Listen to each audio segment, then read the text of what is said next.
فاسألوا أهل الذكر إن كنتم لا تعلمون.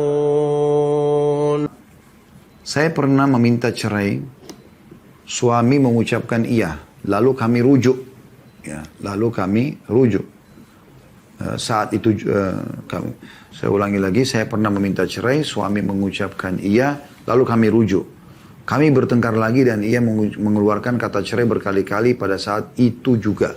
Lalu kami rujuk dan bertengkar lagi, namun ia tidak mengucapkan cerai, tapi menyuruh saya kembali ke orang tua dan memaki sampai memukul saya.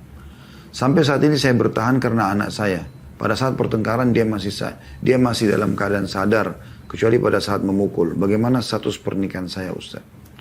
Allahul Musta'an. Allah tempat kita meminta pertolongan. Saudaraku seiman, kata Nabi Muhammad SAW, sesuatu yang pasti terjadi. Tidak ada keraguan. 3 hal. Sesuatu pasti terjadi pada 3 hal. Tidak ada keraguan. Pernikahan, perceraian, rujuk. Ya. Pernikahan contohnya begini. Kalau seandainya saya punya anak perempuan, teman saya punya anak laki-laki. Lalu saya atau dia mengatakan, nanti kalau anak kita besar kita jodohkan ya. Saya misalnya menawarkan, dia mengatakan, oke, baiklah. Bahasa itu saja, ini sudah ada seperti khidbah, ada ikatan hukum. Anak-anak nanti kalau sudah mulai mengerti, kita sampaikan dulu ayah atau ibu pernah jodohkan kamu sama si fulan. Kalau dia mengatakan saya tidak mau, maka batal. Ini tidak boleh main-main. Ya. Yang kedua masalah cerai. Ini yang sedang dibahas. Tidak boleh sama sekali bermain-main ini. Allah subhanahu wa ta'ala menjadikan cerai di tangan anda, wahai kaum laki-laki, karena anda dominan akal. Akal itu tidak akan buru-buru mengambil sebuah keputusan. Dia akan cerna dulu dengan akalnya, baru kemudian diambil keputusan. Kalau cerai ada di tangan istri, mungkin sehari bisa 10 kali kita diceraikan oleh istri, karena sedikit kecewa dia bisa mengatakan, saya ceraikan kamu, dan jatuh tolak. Maka di sini laki-laki harus berakal, tidak boleh sembarangan mengucapkan kalimat cerai pada istri. Ini masalah halal atau tidak halal, kemaluan dia. Hubung biologis anda, status anda sebagai suami dan dia sebagai istri. Ini jelas salah, nggak boleh main-main soal ini. Sampai saya masih ingat dulu waktu kami tingkat 3 kuliah di kota Madinah, belajar fikih, dosen kami bernama Dr. Syarif, hafizahullah, saya tidak tahu sekarang beliau masih hidup atau tidak. Tapi beliau waktu itu bekerja sebagai wakil daripada hakim di kota Madinah gitu ya. Nah, beliau sempat kami membahas bab cerai, lalu beliau mengatakan, pendapat ulama tentang masalah ini sangat tegas.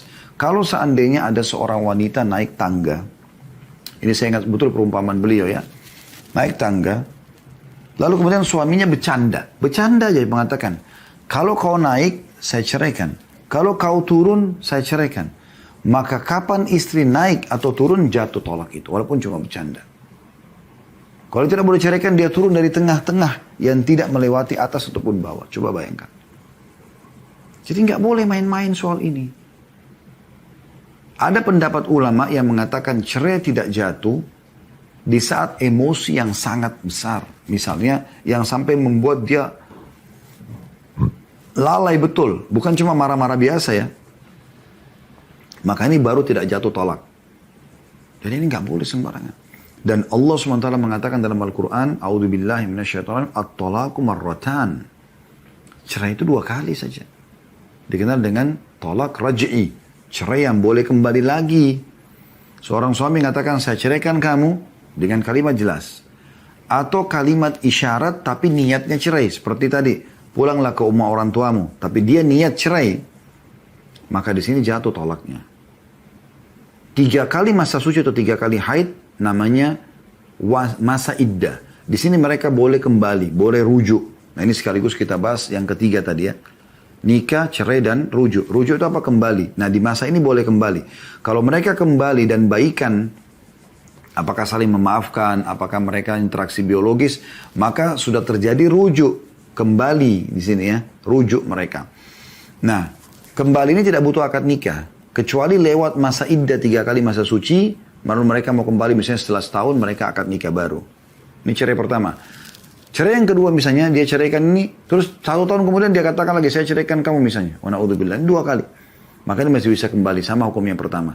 Tapi kalau dia sudah ucapkan yang ketiga kali, namanya tolak bayin. Nggak boleh kembali lagi nih. Udah lewat batasnya. Ya. Nah, kalau mau kembali lagi, ini kalau mau kembali lagi, hanya terbuka variabelnya, koneksinya untuk bisa kembali, 1 syarat. Yaitu mantan istrinya menikah sama laki-laki lain dengan pernikahan normal. Normal, bukan rekayasa. Normal, mereka menikah, kemudian terjadi cekcok dengan suami itu cerai, yang suami keduanya cerai, tidak ada hubungannya sama si mantan suami pertama, sudah jadi janda yang kedua kali si perempuan ini, baru boleh dia kembali kepada mantan suami pertamanya, terbuka. Tapi pernikahan sama suami keduanya bukan rekayasa. Karena kalau rekayasa masuk dalam hadits Nabi SAW, la'anallahu al-muhallil wal-muhallil lahu. Allah melaknat suami yang mengatakan pada temannya, nikahi istri saya ini. Habis itu ceraikan ya, supaya bisa nikah lagi sama saya. Juga teman suaminya yang mau membantu nikah yang direkayasa seperti ini. Nah ini semua kena laknat, tidak boleh. Ya. Jadi kalau Anda tanya bagaimana status pernikahannya ini Allahu alam, ini sudah dikatakan berkali-kali. Ya. Menurut kami ini sudah tidak sah pernikahan ini. Ya. Kalau Anda tetap pertahankan, ini jadi masalah. Makanya di sini sering terjadi pertengkaran, bisa saja mungkin karena bukan satu suami istri lagi.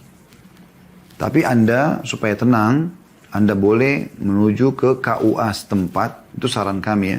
Pihak pemerintah, Anda konsultasikan kepada kepala KUA-nya kejadian seperti ini. Apa anjurannya Anda bisa ikutin. Allahu alam. Tapi secara hukum syari apa yang saya jelaskan tadi, seperti itu. Allahu alam kalau memang ada keputusan lain ya, yang memang sudah disepakati oleh pemerintah segala macam, itu bisa saja ya. Karena juga ada mungkin melalui MUI segala macam, itu bisa saja, bisa terjadi. Tapi ini yang kami ketahui, Allahu a'lam. Fas'alu ahla dzikri in kuntum la ta'lamun.